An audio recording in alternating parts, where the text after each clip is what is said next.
क्यों दिखाई देते हैं? परेशान तो रहूंगा ना पार्वती, आखिर एक बेटी का बाप जो ठहरा। पार्वती, अब उसके हाथ पीले करने का समय आ गया है। पर हमारी आनंदी तो अभी सिर्फ 9 साल की है। अभी तो उसके पढ़ने लिखने और खेलने कूदने के दिन हैं। देख पार्वती, लड़कियां पराया धन होती है और जितना जल्दी इन्हें घर से विदा कर दे उतना अच्छा है। कल से आनंद की पढ़ाई लिखाई बंद। पर बापू, इसमें मेरी क्या गलती है? आप मुझे पढ़ाई करने क्यों नहीं देते? तेरी गलती है कि तू एक लड़की है। लड़का होती तो क्या बापू? लड़का होती तो क्या? ऐ लड़की, ज्यादा जबान ना चला, नहीं तो जबान हलक से खींचकर बाहर निकाल दूंगा। बापू, मैं पढ़ लिख कर कुछ बनना चाहती हूँ। मेरी पढ़ाई ना रोको बापू। आनंदी, तुझे पढ़ना है तो पढ़, लेकिन सारी उम्र बाप की छाती पर यूं बोझ बनकर ना बैठ। पर बापू, अभी तो मेरी उम्र पढ़ाई लिखाई की है। मुझे पढ़ लिख कर डॉक्टर बनना है। पढ़ाई पढ़ाई पढ़ाई, आज तो तेरी इन किताबों का काम तमाम करके ही छोड़ूंगा। ये ले। नहीं बापू, मत फाड़ो बापू। मत छोड़ी। नहीं बापू, नहीं। बापू, ये तुमने क्या किया? तुमने मेरी इन किताबों को ही नहीं फाड़ा बापू, मेरी किस्मत फाड़ दी, मेरी किस्मत। ये कॉपी किताबें ना सिर्फ छोरों के हाथ में अच्छी लगती है, लड़कियों के हाथ में तो सिर्फ मेहंदी अच्छी लगती है, मेहंदी। पर बापू, मैं लड़की हूँ तो क्या हुआ? लड़का और लड़की तो हमारी दोनों आंखों के समान होते हैं। चुप कर आनंदी, और यह एहसान मान कि अब तक जिंदा है तू। कहीं बचपन में गला दबाकर मार दिया होता तो यह तेरी बकबक नहीं सुननी पड़ती आज। पर बापू, मुझे चूल्हा जलाना अच्छा ना लगे है। देख छोरी, जितना जल्दी हो तू चूल्हा जलाना सीख ले, उतना ही अच्छा है तेरे लिए। और हाँ, तेरा ब्याह तो होगा, वो भी कल के कल। अबला जीवन है तुम्हारी यही कहानी। आंचल में है दूध और आंखों में है पानी। मुझे माफ कर दे बेटी, तेरे बापू के जिद के आगे मेरी एक न चलेगी। माफ कर दे बेटी, मुझे माफ कर दे। इस प्रकार मात्र 9 वर्ष की छोटी उम्र में आनंदी का विवाह गोपाल राव जोशी से हो गया। बाल विवाह एक सामाजिक कुरीति है और इस कुप्रथा का शिकार होना पड़ा आनंदी को। 5 वर्ष बाद आनंदी 14 साल की हो गई है। उसके घर एक शिशु ने जन्म लिया है। देखते हैं आगे क्या हुआ। देखिए ना, इसे क्या हो गया है? इसका माथा तो अंगार की तरफ तप रहा है। इसे तो बहुत तेज बुखार है। आप बिना कुछ भी बोलते हैं, दीजिए मुझे। माधव, जल्दी से वैद्य जी को बुला के लाओ। जी, अभी बुला के लाता हूँ। ये तुम क्या कर रही हो आनंदी? भगवान की विभूति लगा रही हूँ। बस करो आनंदी, ये सब अंधविश्वास है।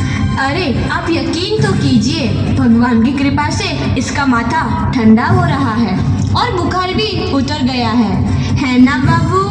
देखिए, दीजिए मुझे।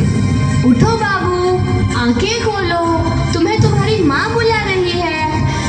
आंखें खोलो, देखिए ना इसे क्या हो गया है। आंखें भी नहीं खोल रहा। आंखें खोलो बेटा।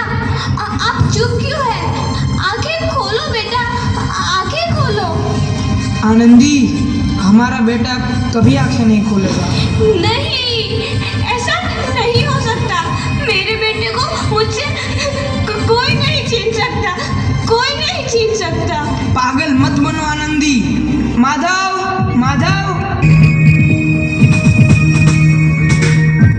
आनंदी, बंद करो ये पागलपन। भगवान ने मेरा बच्चा छीन लिया। भगवान ने नहीं, तुम्हारी अशिक्षा और अंधविश्वास ने तुम्हारा बच्चा छीना है। अगर तुम पढ़ी लिखी होती तो आज हमारा शिशु जीवित होता।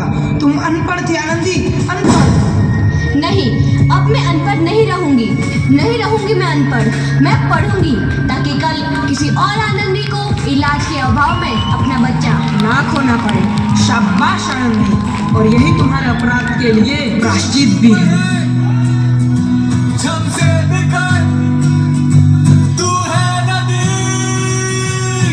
आनंदी, तुम्हारी 12वीं का परिणाम आ गया है। तुमने पूरे कॉलेज में प्रथम स्थान अर्जित किया है। आनंदी, तुम्हारी मेहनत रंग लाई है। तुम्हें शिक्षा वृत्ति मिली है।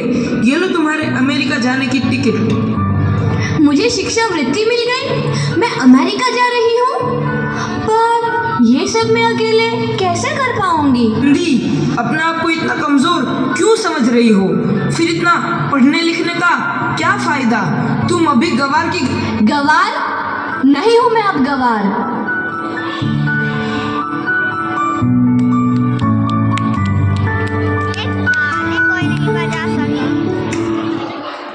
तो इस प्रकार 7 अप्रैल 1883 को आनंदी अमेरिका के पेंसिल्वेनिया के लिए रवाना हुई और 3 साल बाद उन्होंने डॉक्टर ऑफ मेडिसिन की उपाधि प्राप्त कर ली। इधर आनंदी के पिता की तबीयत बहुत खराब है। आगे क्या होता है देखते हैं। लगता है अब मेरे जाने का समय आ चुका है। अब मैं नहीं बचूंगा। ऐसा मत बोलो। शहर के सिटी हॉस्पिटल में अमेरिका से डिग्री लेकर कोई बड़ा डॉक्टर आया है। एक बार वहां चलकर दिखा लेते हैं। हाँ, सही बोला भैया। कम से कम दिल को तसल्ली तो मिल जाएगी। हाँ हाँ, चलो चलो जल्दी हॉस्पिटल चलते हैं।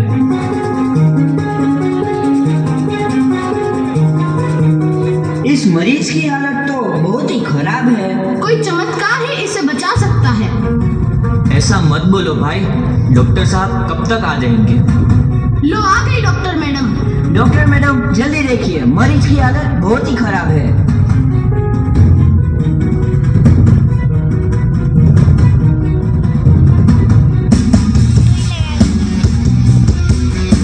अब आप बिल्कुल ठीक हैं। मौत के मुंह से आपको बचाया है डॉक्टर मैडम ने। डॉक्टर साहब ने मुझे बचा लिया। मुझे मिलना है डॉक्टर साहब से। डॉक्टर साहब नहीं, डॉक्टर मैडम बोलो। डॉक्टर मैडम, उन्होंने ही तुम्हें जीवन दान दिया है। लो आ गई डॉक्टर मैडम, मिल लो उनसे। डॉक्टर मैडम, आपका बहुत बहुत धन्यवाद। आपने मेरी जान बचाई। इसके बदले में मैं गरीब भला आपको क्या दे सकता हूँ? वचन चाहिए मुझे कि कभी ये नहीं कहोगे कि लड़कियां कुछ नहीं कर सकती। वचन? ये कैसा वचन? अरे श्यामलाल, तुमने पहचाना नहीं? तुम्हारी बेटी आनंदी। आनंदी? मेरी बेटी आनंदी? डॉक्टर? हाँ बाबू, वही आनंदी जिसके लिए बचपन में तूने चूल्हा और दूल्हा के अलावा कुछ नहीं सोचा था। आनंदी, आनंदी मेरी बेटी, मुझे माफ कर दे। मैं तेरा गुनहगार हूँ बेटी। नहीं नहीं बापू, वही आनंदी जिसके हाथ पीले करके तुम उसकी सारी जिंदगी काला कर देना चाहते थे। माफ कर दे मुझे मेरी बच्ची, माफ कर दे। मैं तेरा अपराधी हूँ मेरी बच्ची, माफ कर दे। नहीं बाबू, मैंने तो तेरा एहसान चुकाया है। याद है ना अपना एहसान जो बचपन में तुमने मुझ पर किया था? ताने सुना सुना कर जीते जी मार डाला था मुझको। अब बोल, और किस किस को मारेगा? आनंदी बेटी, मुझे माफ कर दे मेरी बच्ची। मैं तेरा गुनहगार हूँ। बापू, आपने ही तो बोला था किताबें सिर्फ बेटों के हाथ में अच्छी लगती है, बेटियों के हाथ में तो सिर्फ मेहंदी।